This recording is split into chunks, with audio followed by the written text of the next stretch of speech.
Salut, bonsoir à tous les Congolais de partout. Naza très content.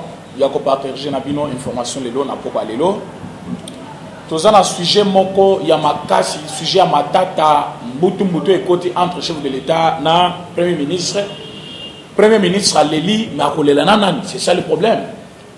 Rendez-vous lobby na conseil des ministres, mais lelo je vais vous dire ce qui va se passer. Soyez branchés, ko bougete. Ceux qui n'ont pas abonné, abonne-toi na Lokitua Congo et puis Sangwa Congo. Yoka actualité où il y a les autres pays, parce que c'est ici où nous informons quand même la vraie réalité, l'actualité du pays et puis chaque jour, na ba Congolais nyons. Ce qui veut dire, tozali na sujet ya primature, ou déjà tozo botola. Tozo botola primature, c'est-à-dire rupture au chef de l'État, le Bagina Braza et Rosalate. Je vais vous dire, c'était un langage politique, je vais vous dire pourquoi. Toujours on a une primature. Vous allez nous demander comment, je vais expliquer ça ici. Je vais vous parler de ce fameux marche où il y a les lots. Où on a évité s'il faut appeler ça marche, parce que ça combien de kilomètres, et puis Batuboni, Bazaki, la carte, et puis Banani. Et je vais vous dire, conséquences, n'avantage, nango. Je vais vous parler aujourd'hui. Il y a une décision au chef de l'État, Zali Kozwa, lobby dans le conseil des ministres. Déjà en avance pour vous informer. Mais moi j'ai été toujours reconnaissant envers tout celui qui me fait quelque chose de bien. Nazwa Kilikama Oboyebi, il y a bureau. Batebele, Bazalaki, en notre secours. Vraiment, je vais dire d'abord un grand merci à Félix Fumu, moi, Mboka, moi, l'homme fort de Suisse. Wazali Kosel ça quand même ba congolais na makambo ebele Félix Fumu place ozali mbote na yo parce que ozali moko ya bilombe ya ba congolais bazali ko la fierté libanda mboka Félix Fumu vraiment coup de chapeau yo vraiment on a dit que non malgré nous avons des petits problèmes il y a toujours des gens qui peuvent trouver une solution. C'est vrai problème ya bureau et zali qui problème moko et tout chaque biso makasi bien que le besoin persiste. Azaï Moroté, Tozana Madame Mafuta, vous allez m'excuser, mais je ne fais que reconnaître quand même, Bato Kanisi Bisso dans un moment très dur, même Nadi Fran Naye, même na moi Consolation Naye, Batbazé Bele Babengi, on ne peut pas citer tout le monde, mais il y a des gens récemment, Bauturo Benga Bisso, comme Madame Mafuta, Maman Zéline Toumba, Maman Vicky Moukena, Maman Astrid Mwambouyi, Maman Yvette Kabeyapen, on ne peut pas oublier, c'est une maman qui est toujours à côté de nous. Tozana maman Anima Samba, surtout elle aussi. Maman Anima Samba, place aux Alim Botenayo. Actualité, Tozo Pesa Isaka, pour informer Bino. Mais, parce que vos objets sont importants, il y a un peu, Botala Rapé côté Nabiso. Maman Anima Samba, place aux Alim Botenayo. Maman Thérèse, ma Belgique. Maman Boui Deti Ilunga. Maman Brigitte, Fatih Solution, toujours en avant. Tozana maman Suzanne, maman Mbombo Gabriel, vraiment maman Mbombo Gabriel, merci beaucoup. Un coup de chapeau pour la makanisa bino malamu envers nous. Maman Tchabou, vraiment, je ne peux pas passer. Je sais que vous êtes un peu absent par rapport à absente plutôt par rapport à Moussala. Namakambe belé, ba voyage belé, Zamb apambulo place aux Ali pour continuer toujours à soutenir Bisso. Maman Tchabou, vraiment, grand merci. Maman Féli. Vous êtes nombreux, Maman Jackie. Bon, s'il faut citer tout le monde, je peux prendre une émission Mobimba parce que vous êtes nombreux au Bozali Kobenga Bisso. Mais demain, en dehors de ce que j'ai cité, c'est dont j'ai cité, n'a pas cité Batmususu pour n'a pas sabango quand même que tant que Babenga Kabiso, tant que parfois Batinda Kabiso moi différent et ça la Kabiso bien et que toujours paye sabango merci publiquement. Et ça pour la propagande na bangote mais ali une façon il y a qu'on reconnaître bola mo bazali ko sala boza ebele bamsusu na cité à Ouaté parce que bangomo ba nga ba cité bangote mais lobby na rozana une série encore ya batu oyo il faut la remercier par rapport ya nyonso bazali ko sala la biso fait l'info spécial merci ça je vous l'ai dit. Alors sujet ya lelo ezali moko moto to bengi na kombo ya Sylvestre Ilunkamba, le Premier ministre actuel, il a manqué le gazon de 7 heures. Je vous dis, la valeur n'attend point le nombre d'âges. Donc, plus quelqu'un avance, Azali Kokoma na valeur Mokoboye, parce que façon n'a ko raisonner. maturité na ye ezali kokola davantage azali kokoma mutu moko boy respectable yango mutu soki mutu à un certain âge azo sala buzoba bat bandimaka yango lisusu te parce qu'à un certain âge bat bakondimaka non c'est un jeune l'adolescence ou autre chose tout ça on peut comprendre mais il y a un moment où il sort tali mutolobi non mais Macron est là il se comporte comme un vieux Macron est là et il a démontré de quoi il est capable. Dans un pays comme la France, où tu as âge, tu as commis les lots, afin de dire que tu as dit que tu as même si on sont partagés, mode politique, mais Azali Moko a dit qu'on peut être jeune et faire beaucoup. Il n'était pas le seul. En Afrique, nous en avons eu beaucoup. Oyo ba respecter âge na bango depuis l'enfance, ti bazo ko la na valeur wana. Mais papa Ilunga, lui, c'est comme si plus il avance, il est en train de perdre sa valeur. Pourquoi je l'ai dit? Le Premier ministre a manqué sur tous les plans. Le plan administratif, le plan scientifique, et même sur le plan politique, M. Ilunga n'a pas saisi l'occasion où il est Herba nommé comme Premier ministre étant en son âge là, mais il a manqué l'occasion. Il y a cause de la valeur, à combien ridicule et pas battu, et puis pour le monde entier. Vous savez l'acte qui s'est passé, il y a nomination. Nous avons avec nous la constitution de notre pays. Oyo Makambebele est déjà réellement au clair. Et ce qui bolingi réellement, token de jusqu'au bout, point par point, je suis capable de vous le dire. Et vous allez trouver réellement que ce qu'on est en train de vous dire, c'est la réalité constitutionnelle. Il n'en avait pas les droits. Il y a pour réclamer que nomination et ça lui engagé. Parce que réellement aussi, ça ne l'engage pas. C'est le pouvoir du chef de l'État. Mais il a commis Mukanda, Nasuka Mukanda na lobby. Il faut un chef de l'État pour tirer les choses au clair. Dans l'émission de Saki Lobby au Monaki, j'ai beaucoup traîné sur cette phrase-là pour expliquer quand quelqu'un dit na hiérarchie il faut t'écouter pour que je tire les choses au clair. Ça c'est le français mon frère. C'est le français. Tout peser phrase ça veut dire quoi? Il faut t'écouter pour que je tire les choses au clair. Donc t'écouter na ben matoi. Tokutana nebise mabe asali, tokutana nebise que au salifo, tokutana nebise que voilà a violé la constitution. Mais quelle est cette manière de faire? Même ceux qui m'ont sali rare, Tondima qui est président chef de l'État avait commis une infraction. Il avait violé même la constitution. Est-ce que la bonne manière de dire, de faire, c'est par un communiqué devant des médias? Je ne pense pas. Est-ce que la bonne manière de faire, c'est passer par les réseaux sociaux? Non. Est-ce que la bonne manière de faire, c'est écrire un texte et donner à son porte-parole? Non. Il y a un numéro de chef de l'État, Ayebi résidence naïe, il y a cité de l'OIA, Ayebi bureau naïe, n'a palais de la nation, Ayebi bureau y a scellé, Ayebi place nous sommes comme chef de l'État, et mission à Kendaki Lubumbashi, Moutouatindaki, c'est le chef de l'État. Donc dès son retour, il a un rapport à faire au chef de l'État. Donc s'il fallait beaucoup d'un chef de l'État, ce n'est pas dans des médias, ce n'est pas par un communiqué. Mais ce n'est pas la première fois Boyebi. Erbakanga qui tourne à Kassenda. Il y a comment qu'il sous Mukanda Moussous, atteindre sous la RTNC, ou RTNC, Baboyaka Kotanga. Dans la Tinaka Mukanda, on a l'obakinin, à l'obioté, Mukanda, on a tindi les lots. Et ça dit parce que vous allez indigner, et à moins que Bazo Kanga vice-premier ministre sans nous demander. Donc on a Ilunga. Parce que chef du gouvernement, même quand il laisse l'intérim et pas l'intérimaire à salaté, à tout mais l'intérim ça veut dire quoi? C'est ce que tu devrais faire. Mais comme tu n'es pas là, il y a quelqu'un qui peut assurer la continuité. Donc tu es là. C'est ton poste bien sûr, oui. Mais tu es empêché. Comme tu es empêché soit par une maladie, soit par un voyage, par une mission officielle, vice nayo akokiko sala musalawana balobi yango na article 90 natanga ki yango lobi.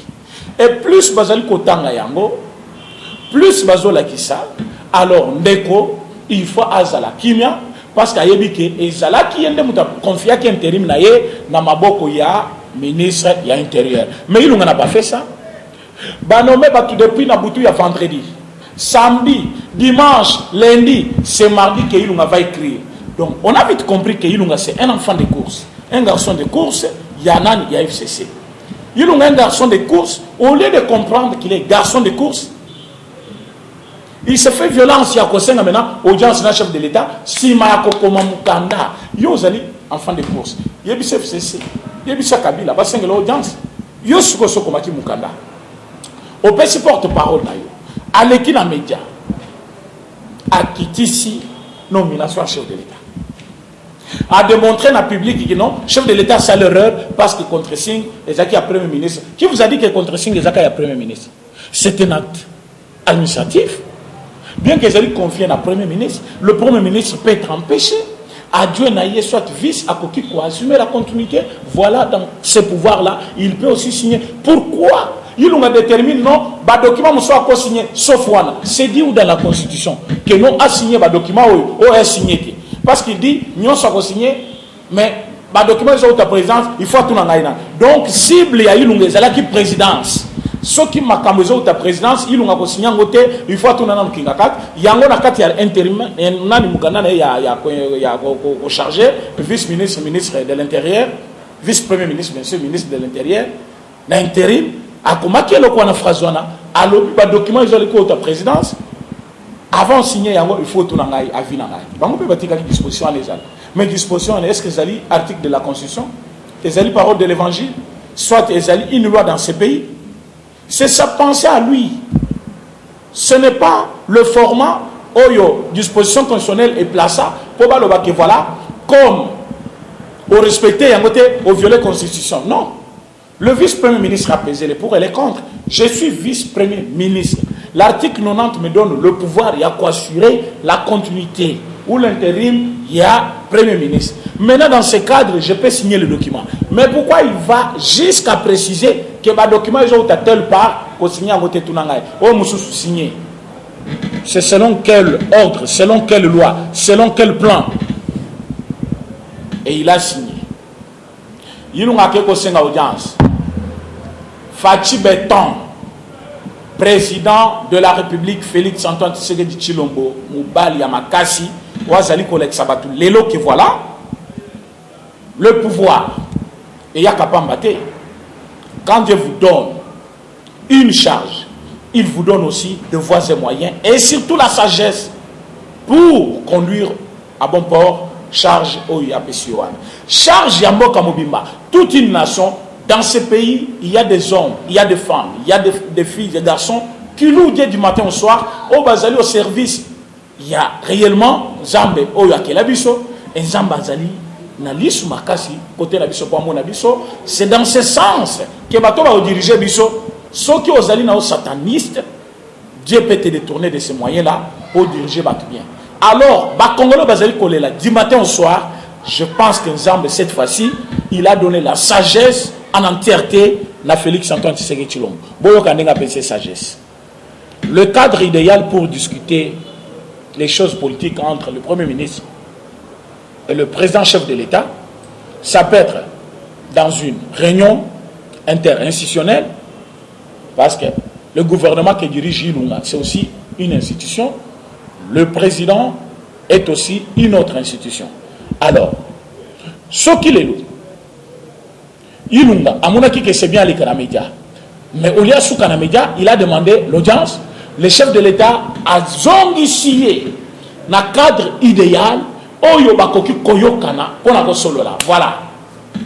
Là, je suis vraiment fier de moi, fier de celui que je soutiens et fier des services que je rends à la nation congolaise parce que je ne soutiens pas quelqu'un aveuglément, mais je soutiens quelqu'un par rapport à ses ambitions. J'ai trouvé que cette fois-ci, le président Félix a répondu avec beaucoup de sagesse à Lobi Naye. Naza n'a même pas une petite minute à te confier pour t'écouter. Le cadre idéal reste les conseils des ministres. Oh là, oh là, oh là, oh là. Fachi Beton, président Fachi, a démontré de quoi il est capable devant FCC, que les gens pensent que FCC n'est pas un stratège. Naïbisa Kibino. Bandaka Ambino bon FCC Abinazé. Et c'est ça, Zobimananzela Lelo. A qui revendiquer. A revendiquer une dictature. Eve Bazaïba. Hein? Secrétaire général à MLC. Maman, avec tout le respect que je te dois, parce que je respecte aussi ma mère comme une femme, comme je respecte toutes les femmes du monde. Parce qu'il y a aussi des gens qui sont les communicateurs comme moi, mais qui utilisent un autre langage. Mais avant de télévision. Pour la prise de position na bino moko et l'ongolaka biso mécanisme ya politique et pesi kanda. Les lopes perdent avec FCC Nanzela. Quand l'UDPS marche, le pouvoir est ailleurs. Mais comme le pouvoir est à Kingakati, aujourd'hui les gens de Kingakati ont aussi marché. Est-ce que tu peux expliquer au peuple congolais? Parce que quand vous dites ces choses-là, souvent ça énerve. Mais quand on vous regarde, ceux qui vont mettre main sur toi, non, bon, dictature est pas. Démocratie, pour vous, la démocratie, c'est déformer les gens. La vérité, c'est ça l'état de droit. Ceux qui maintenant va utiliser chicote a été de droit, comme le droit, comme la justice, on est commis, bon, dictature. Ceux qui quand toi tu dis que non, ceux qui IDP s'agissent comme marché, c'est-à-dire pouvoir est ailleurs.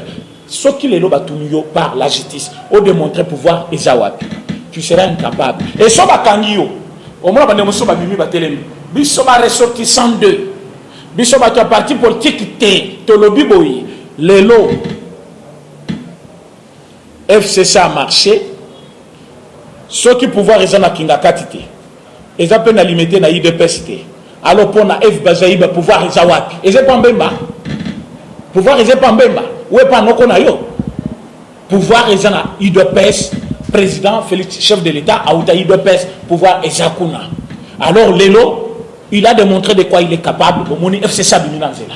Et ba kobima boy toujours parce que bazongi pena opposition. Cohabitation, c'est l'opposition où ils vont demeurer parfois éternellement pour ne rien voir encore et l'autre n'a beaucoup comme pouvoir. Alors, président chef de l'État, à Lobina Ilunga, le Kola qui Lubumbashi mission, aux alliés contre rendre na gouvernement Mobimba, aux alliés contre rendre na peuple congolais, ceux qui ont lingi Oloba Makamboza n'a besoin Oloba, Tokutana vendredi na conseil des ministres. Lobby et Kozala le 24. Lobby le 24, vendredi. Makambu et Kozala na conseil des ministres Fachi Beton. Yilunga Fandi, tous les ministres Bafandi, Bakosala Musana Bango na télétravail, Bakotu na Yilunga Ayebisa Biso, Miswa Kendela Kina Lubumbashi, Bato IDPS Baboma qui kuna par Bato PPRD. Solution ezali nini parce que Babomi Bato IDPS belé, Bamso Baza porté disparu, na marche ya le 9. Voilà pourquoi Moïse Katumbi a tambola quitté. Alors, tellement il y a déjà vérité, aboye qui koyebi sabaninga et batebele ba kufi ba musuba bungi, mutazali président ya fédération ya Okatanga ezali Kabula, soki Kabula, wazali gouverneur ya Okatanga, yende il faut répondre. Il nous a eu le rapport Mobimana yango, ayebisa biso beaucoup tana bangona John Numbi qu'est-ce qu'ils ont parlé parce que alanda qui est ferme par rapport à la décision na ya kumema na Kinshasa parce que Moussala na ikuna esili azongi na un citoyen simple parce que Namboko je ne comprends pas, nazana na sujet monsieur dans côté na sujet wana voir un général parce que balongo lié pété et balongo lié na une fonction à l'obi bilobela na média général Mobimba à l'obi bilobela ça montre ce qui était caché derrière. Pourquoi Numbi parle? Un général c'est un apolitique, justice c'est apolitique, armée c'est apolitique.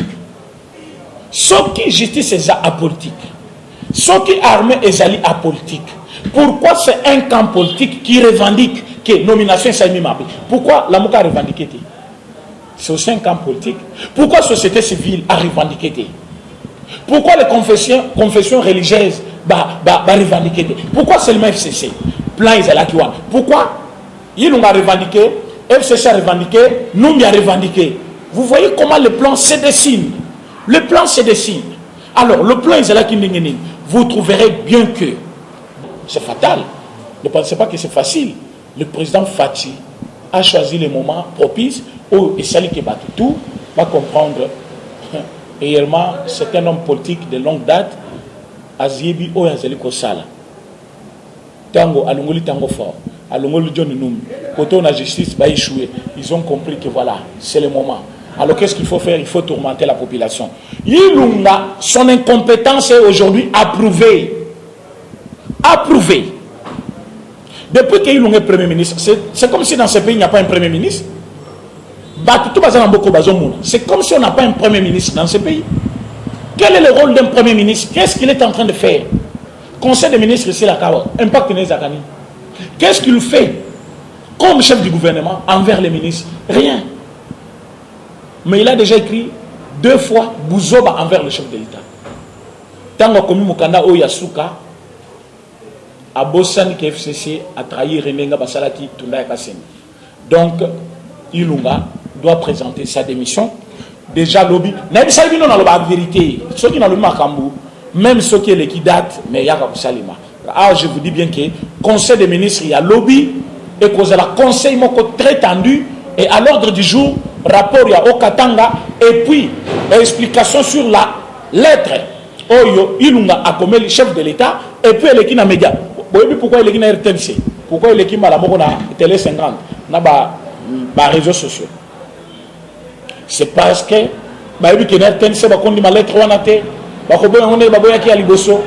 parce que le chef de l'État a un cadre idéal et puis au cadre officiel aussi Premier ministre.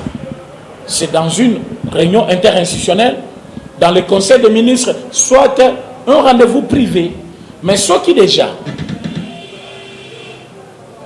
le Premier ministre a outil voyage à Zalipena Makambu officiellement.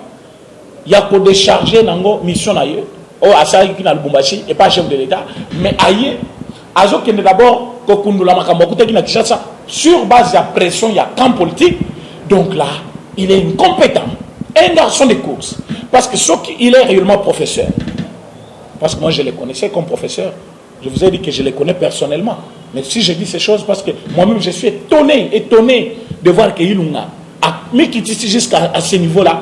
Professeur Mbata place aux alliés, coup de chapeau, voilà un juriste qui s'y connaît. Place Koutou ya Ilunga. Motifua à la place par exemple le professeur Mbata. Professeur Mbata lobby faut Ilunga zonga classe. Ah, mais c'est trop dur. Mais il est professeur comme lui, mais à lobby zonga classe. Parce que l'on sali et qui tissien à niveau moko que les gens ne peuvent pas comprendre. Non, il faut attirer les choses au clair. Toi qui? Est-ce que pouvoir, il y a nomination? Il faut que je lise ça pour que pas comprendre. Tozali na article 82. Article 82 de la Constitution. J'ai lu. Le président de la République nomme, on n'a pas dit le Premier ministre. Le président de la République nomme, relève de leurs fonctions et le cas échéant révoque. Donc il a le pouvoir de nommer, relever de leurs fonctions et le cas échéant il peut même révoquer. Ce qui ne va pas à quoi révoquer. Par ordonnance, les magistrats du siège et du parquet et sur proposition du Conseil supérieur de la magistrature. Nako bandela phrase mobimba soit article mobimba ba tu vas comprendre natanga mobimba et puis n'expliquer mobimba ya rien que c'est cet article ça définit tout. Le président de la République nomme, relève de leurs fonctions et le cas échéant révoque par ordonnance le magistrat du siège et du parquet sur proposition du Conseil supérieur de la magistrature. Les ordonnances dont question alinéa précédent sont contresignées par le Premier ministre. Ça, c'est l'article 82. Place Ilunga, on dirait, bah, il y a pouvoir naïe. Dans quatre articles, le chef de l'État nomme bah, magistrat. Ceux qui pas moniquer, à quoi la fonction à bango, à quoi relever bango, ceux qui problème est allé, à quoi révoquer bango. Mais sur proposition nan, il faut proposer chef de l'État. Bah, lobby, sur proposition du Conseil supérieur de la magistrature. Bah, le Premier ministre était. Donc c'est le Conseil supérieur de la magistrature qui doit proposer, bah, juge, Nengo moni ba nommé na cour de cassation, nengo ba proposé na ba membre ya dans la cour constitutionnelle. Donc Conseil supérieur a présenté besoin et le chef de l'État nomme bat oye à moni par rapport à la compétence en mango qui va kiko sala. Alors ba lobby ordonnance les alliés signée par le Premier ministre. Ou on a article 82. Maintenant toke na article 90. Article 90 et lobby les gouvernements boyoka bien parce que bango c'est basé sur l'article 82 parce que lobby ordonnance il faut la signer par Premier ministre. Mais article 90 et lobby. Article 92 est clarifié parce que l'article est salami pour que se consolider, pour qu'il y ait cohésion, collaboration. Parce que lobby ordonnance il faut la signer par le Premier ministre. Et bon, ce Premier ministre a empêché. Et bon, ce Premier ministre a profité. Ce Premier ministre a quelle mission? Ceux qui ont un voyage, ceux qui ont une compétence d'exercer. Constitution et prévoir disposition moussous. Disposition en Ezalina, article 90. Balobi, le gouvernement est composé du Premier ministre, de ministres, de vice-ministres et le cas échéant des vice-premiers ministres, de ministres d'État et de ministres délégués. Donc, le gouvernement est un premier ministre, un ministre, et il y a aussi un vice-premier ministre et un ministre délégué. Il est dirigé par le premier ministre, par exemple, aujourd'hui, chef du gouvernement. En cas d'empêchement, il y a un article au lobby. Tanga kango pe na ba média ebele na TNC na donja lobby na saki musala oyo pona ko yebisa batu ce qui dit cet article. Alors en cas d'empêchement, son intérim, l'intérim de qui? L'intérim du Premier ministre. L'intérim du Premier ministre est assuré par le membre du gouvernement qui a la préséance. Donc, en cas d'empêchement, son intérim est assuré par le membre du gouvernement qui a la préséance. Membre du gouvernement qui a la préséance. Par contre, dans le cas du vice-premier ministre, donc tout membre du gouvernement, or vice-ministre, à un membre du gouvernement, ministre, à un membre du gouvernement, vice-ministre, à un membre du gouvernement, vice-premier ministre, à un membre du gouvernement. Donc, c'est-à-dire, Kobanda vice-ministre, ministre d'État, ministre délégué, vice-premier ministre, premier ministre, Bangotou Baza, membre du gouvernement. Mais article est clarifié et précisé par mon côté. Balobi intérim naïe et assuré par un membre du gouvernement qui a la préséance. La préséance, c'est-à-dire quoi? Moutouazana, moi, niveau élevé par rapport à Moussous, par rapport à grade. Maintenant, awa. Sautali bien. Bangotou Baba ministre, mais ceux qui ont ministre et vice-premier ministre, ont la préséance par rapport à ministre.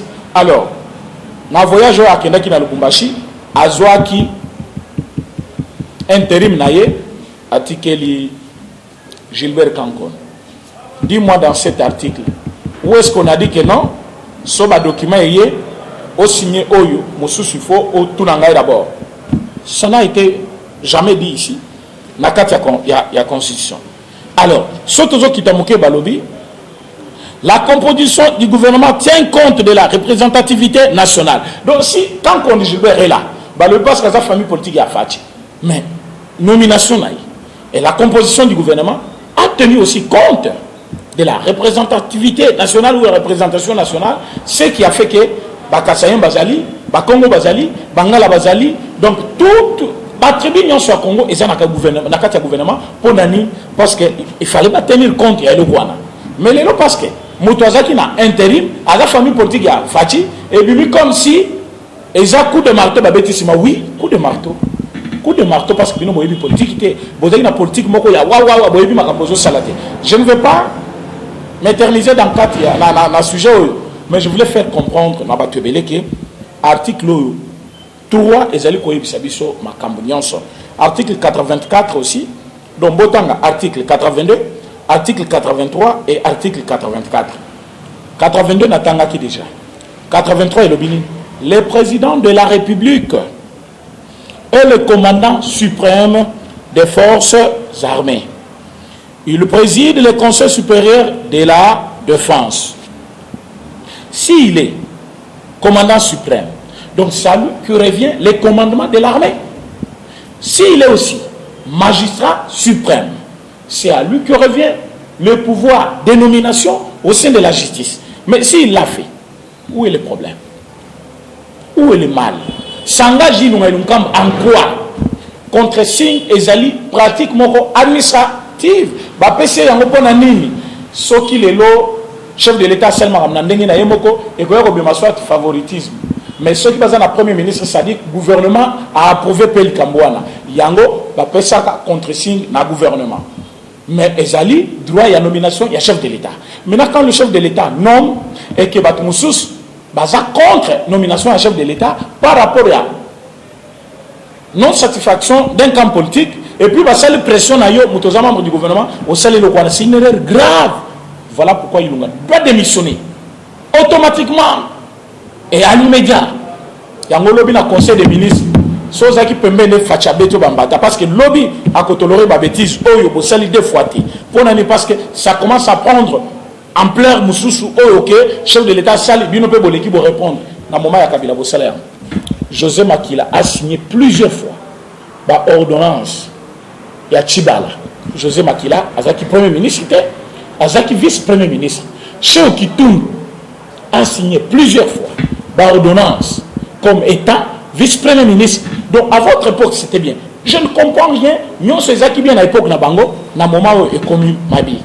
C'est ça que j'ai vu aujourd'hui encore, na marche. Mouilana. Le ridicule ne tue pas. Marche ou salami lelo ce qui est en marche ce qui est qui marche à santé parce que na moni bato ba banda marche bato bazana mbongo ko sakanate ba iba mbongo mboko yo bazo tambula 2 mètres place à 2 mètres marche soit bandi changu te soit les kilomètres te wana za marche te na kishasa biso tout ebi marche en 1990 marche en 1992 marche en 1984 marche mon côté et bandamba la moko na Pongabi. On le marche zo bandela na Pongabi et ça marche à modèle. À 0 mètre. À 0 mètre bo bandi bolobi marche. Mais pour ba na marche wana ba vidéo izawana. Je pense que l'inspection des finances a un travail, le parquet général a un travail et le service de renseignement bazana musala perosala. Il faut passer la biso enquête dans la société sur l'État, baye babanen ba détourna ki mongo à l'État, ba côté neuf pays baye babanen bazana mbongo à l'État, bazong sambongo wana. Parce que quand je suis en train de voir façon bongo bi makilobi ba bimisi mbongo belé mais et comme peut la destination que pour mbongo il fallait ba pesa ba il fallait ba ya marche. Ba ko ça ki bango 20 000 mais na moni sur terrain bazo pesa ba 2000 francs. J'ai filmé, j'ai beaucoup d'images ici. 2000 francs, bah, 2000 francs. Aux Ouakaka, bon, qu'ils ont passé, ils ont $1. Maintenant, ils ont payé $1. Ils ont tamboula makolo. Et pour moi, on a autre qui m'a séqué. Aïe, à Bandel Manchawana, Saint-Raf. À Komikuna, na Anani Pongabi, il faut à Zonga. 2000 wana, et Rosungaye. Pour faire le transport, à Melama, il passe à nous. Et Bango pe ba jeune wana. Conscience et athée. Quand j'ai regardé ces jeunes, Nachola kamutute na seka kamutute.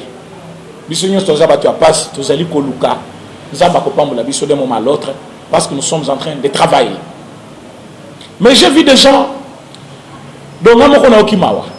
Otali d'abord représentation physique ya mutu. Olobi osona tcheka musapia kokuya. Mais moni ba mususu ya batolo ba vimbi ba meli déjà bazododo. Tous ceux qui marchent. Donc nous sommes en face. Il y a ba pomba, na batoyo, bazaliba, fainéant, inintelligent, sans conscience. Pour nani ni batoa non, parce que attendez parce que le régime est allé qui m'abé. Azo musalete parce que le régime est allé qui m'abé. Papa na yazo moya kotani sayete parce que le régime est allé qui m'abé. Mais ce même régime-là vous appelle, Boyatobi Manazela, donc de soutenir l'institution. Posez des questions, l'institution est salie, nini. L'institution est salie, nini. Parce que ce qui, Mbongo Bapesio est sali, $1. Mbongo Bapesio est sali, 2000 francs. Tu dois d'abord te demander, avec ces 2000 francs, qu'est-ce que je peux acheter? Quel est mon avenir pour demain? Qu'est-ce que je ferai moi comme un homme? Qu'est-ce que je ferai étant une fille? Mais aux Zimbabwana, maman,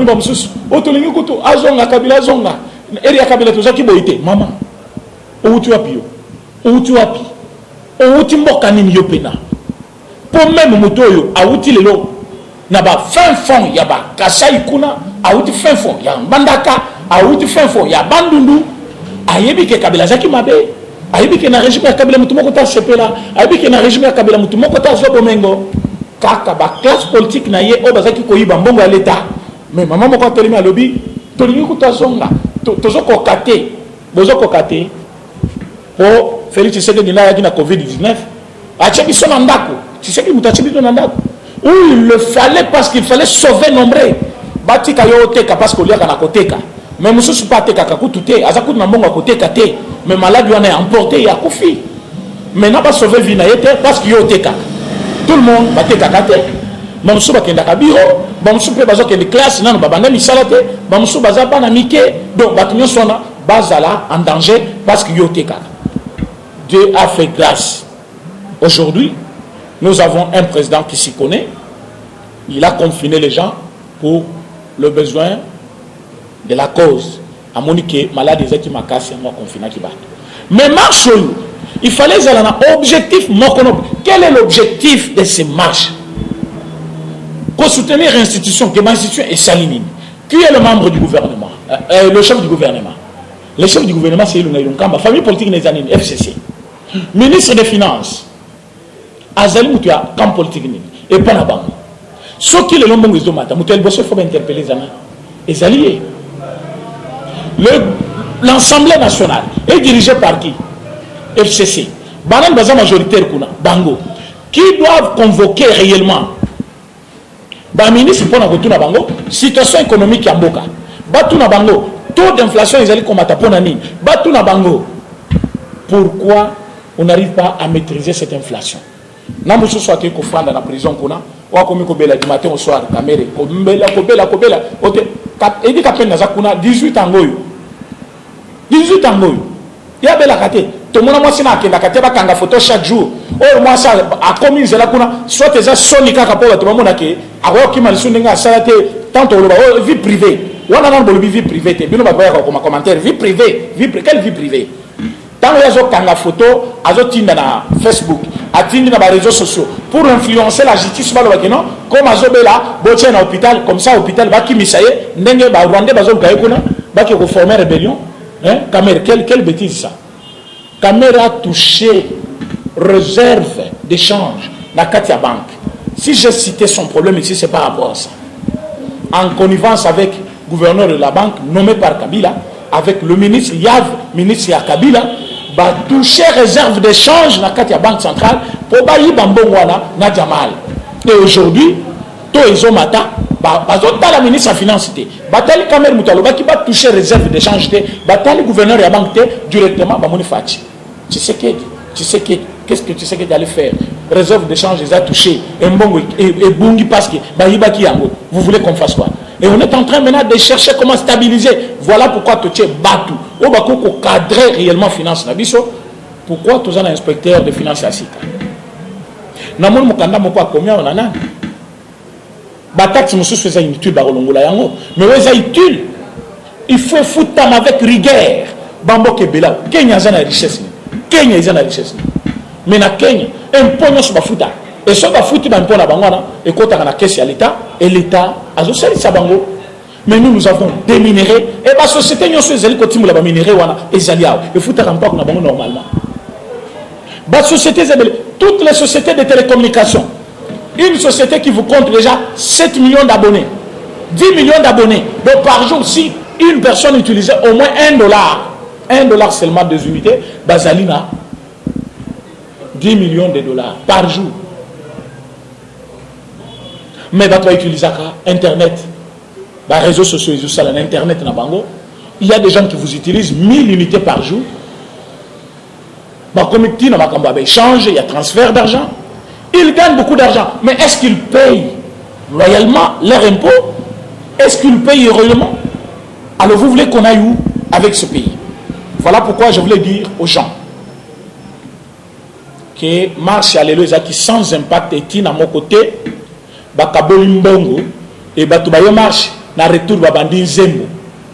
Toyaki poto zo mbongo yo bien bokanisi to na besoin na bino toko voter binoté boyebi ke batoni saki tata Raphaël pour la présentation à candidature ya Chadar ya Chadar mais batikala ko voter était ba congolais ba kendaki po ba pesa ka bango 15000 mais lele balaki bango 20000 après ba pesa bango 2000 francs na retour bitumbe bimi ba vidéo ezali boza na internet bomuna bitumbe belé lelo partout dans nani na Kinshasa pour na mbongo wana et puis église catholique a complice mbongo mususu ekabwami kuna na ICC Chadar pa yaki ko bandela nani marche na ikuna côté ya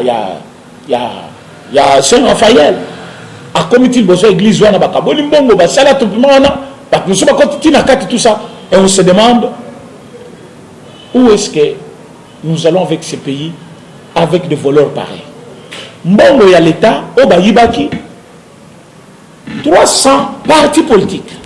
Parce qu'en termes de mobilisation, j'ai vu des gens qui écrivent n'importe quoi dans les médias. Bon, quand c'était IDPS comme tu as ça plein, quel plein? Donc vous voulez aujourd'hui comparer. Parti politique Moko IDPS a lancé marche naïe. Vous avez vu ce que vous avez vu. Zélé Kaoukaki. Nation de Moutuke, les Kakité. Transporter Zalaki Kobandawa Natikuna. Parce que fou les bateaux Zali dans Zélé Kanga Kinzela.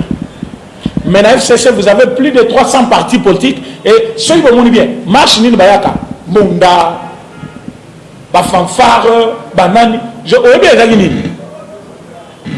Chaque parti politique a sali ba drapeau na yasika, a sali ba polo yasika. Bakabolo tout le monde. Donc, vous voyez d'abord, pas polo wana. Monsieur soyez, azwa, ni franaye. Monsieur soyez, vous voyez que de confirmer le truc au banda pour la curiosité wana. Tout le monde a bakosale belé ou bakosala mouké, mais abakisima skuna. Et le babimi nanzela, quand je compare masse na bango, na masse na biso, on ne peut plus que FCC Mobimba. Or, FCC c'est un parti politique. FCC c'est un parti politique. Et puis, sauter le bilonion, ça va te bailler. Mais je félicite la police aujourd'hui. Moutoloko la. Kale va tamboul, Kale va tamboul. Mukolo ya lelo eza mukolo oyo bakata d'abord internet la mère mende a équipé comme marché. Quelle honte. Sonia modèle nini. Sonia modèle nini la mère mende qui ko tambola azo communiquer pe na téléphone na ye. À l'aise.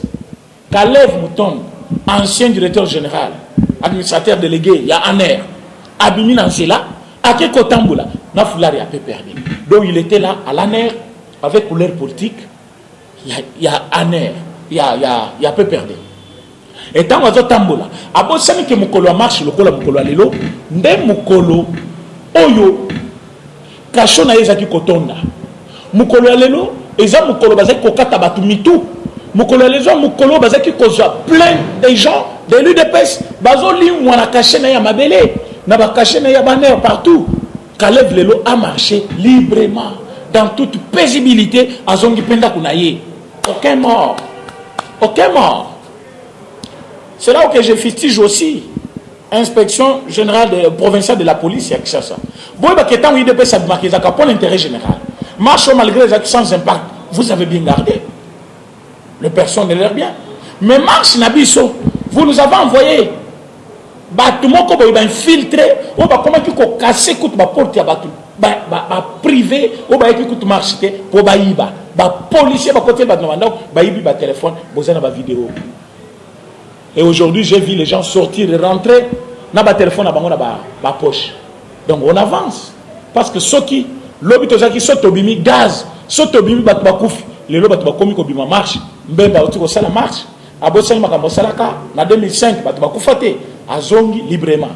Nani Martin Fayoul a sala ba marche à ebele azongi librement lelo CFCC marche ya modèle wana batu bazongi ndako librement baye ba parti na bango nyonso na ba drapeau mututo convoquer batu na ye baye ebele mais ayo sala bango sonité ya ko marcher librement ko zonga librement pourtant bango mukolo lelo nde mukolo bazai ko buma batu. Alors je félicite le chef de l'État pour ali ko pesa mututo liberté ya koloba ko tambola ko s'exprimer librement zamba pambole place azali.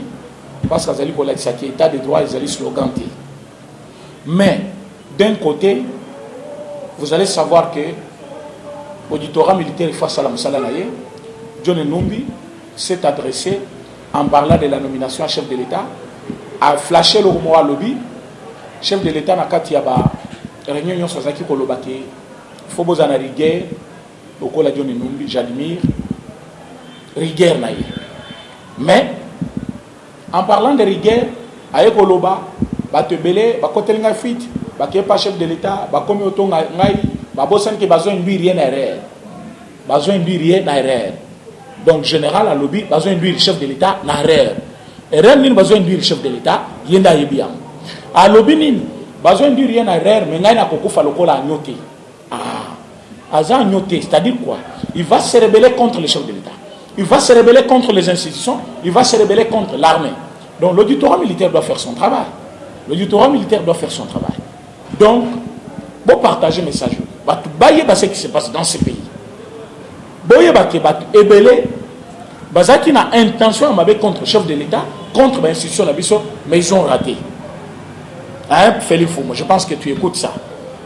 Binotou, Obozali Kolanda, Papa Médard, je pense que Bozolanda, télévision, Nabino, Bozolanda, message Oyo, Boyo Bakiba Tebele, Oyo, Bazaki Namboko dans l'institution, bien que le président Félix a tiqué la Kimututu, laissé aller pour Kibatutu, va se conformer à la règle de jeu, mais Bango Bazaki a une intention de par ya Luamba, Tunda Kasenda, échec ya Malonda, échec ya Luaminaku, pour Nabango, Ezaki, Bakartouche Nabango, tout ya Souka, Tikalaki. Aujourd'hui, ils ont vu qu'ils ont tout vidé. Dans les 2 ans, pourtant, mandat, ils ont 5 ans. Ils ne savent quoi faire encore. Comme ils ne savent quoi faire, il faut pas embrayer chef de l'État. Ils ont maintenant lobby. Parfois, pour qu'ils changent chef de l'État, idée, pour lobby, cela bien. Or, chef de l'État, quand je vous dis déjà ce que je connais, chef de l'État, il y a lobby déjà avec l'idée, il y a Kotuna Ilunkamba. Makambolinga, il y a rapport ya Lubumbashi pesanga ngolelo. Na on a déjà conseil des ministres à lobby, boze la compte rendu lobby, on a copé Sabino ya conseil des ministres. Pour makele la pesa bino compte rendu na ndenge na ye. Menga na pesa bino compte rendu ya conseil des ministres à lobby ndenge kolekela.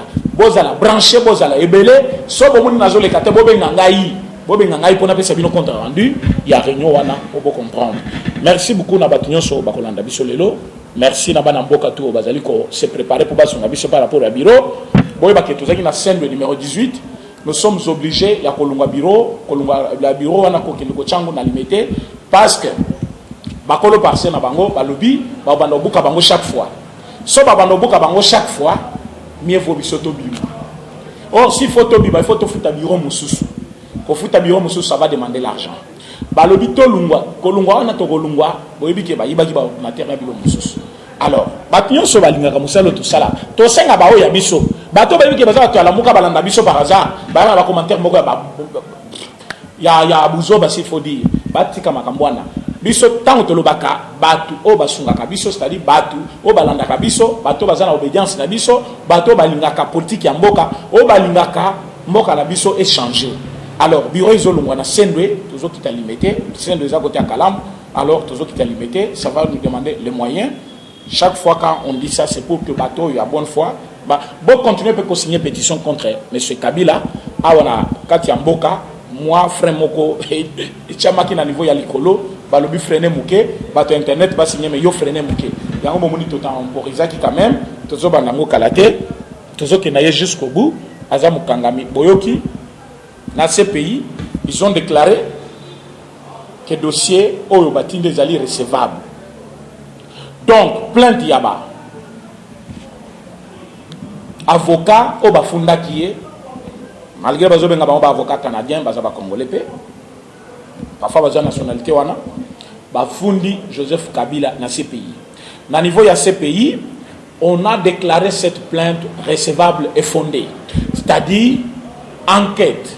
Oyo déjà, CPI à Bandaki, Masolo Baseba Ebisaki Kabila, le Kwane ko accentuer pour accélérer avec les dossiers. Quand je vous dis Kabila Zokinde, oh non, Bando Lobaki, ayez vos apaisements.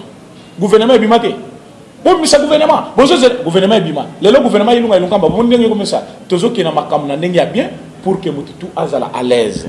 Merci na bande ko nyonso, o bazana mituna, bokutuna biso yango na katia numéro Tozo pesa lelo. Oyo to bakolanda vidéo bobenga biso et botinda pe ba contribution na bino tozana ngo besoin to sengi bino merci ebele po bolanda ka biso pona lelo bozwa numéro yango wana plus 243 84 43 68 919. Et ça numéro WhatsApp. Plus 243 84 43 68 919. C'est le numéro. Il y a présent René. So Bobengi, Borozwangai, Tosolola à tout moment. Boya na ba suggestion, boya na ba idée. Mais bon apporter surtout contribution à Bino na moment où parce que déjà fin du mois ici, il faut bureau et Kitakuna. Tout ça vraiment dans l'impasse. Il nous faut des moyens. Merci beaucoup. Eshima, votre magazine qui bat au rythme de l'actualité. Retrouvez la nouvelle édition. Exclusivité, l'an 1 des Basseyane Nanga. Métamorphose et décollage de la province du Haut-Ouélé. À la manœuvre, Christophe Nanga. Avec abnégation et patriotisme, les gouverneurs Basseyane est déterminé à lancer la province du Haut-Ouélé sur la voie du développement intégré. Interview, prise en charge des malades, la maîtrise de la propagation du coronavirus. Docteur Eteni répond à toutes les questions. Économie, la baisse des prix, les combats permanents d'Acacia, Bandou Bola. Dossier Eshima, mécanisme national des suivis historiques et réalisations. Focus, Sele Yalagouli propose des nouveaux paradigmes de développement indispensables à la relance de l'économie. Nation, championne du social, Agnès Mouad Nawej et la CNSS offrent $1 million dans la lutte contre la pandémie Covid-19. Moussa Mondo sensibilise et prend en charge des personnes vulnérables. Parité, Olive Lembe Kabila, modèle de générosité et d'entrepreneuriat féminin. Afrique, un déconfinement aux multiples facettes. Retrouvez l'intégralité du magazine Eshima dans les kiosques. Eshima Magazine, un nouveau standard d'information.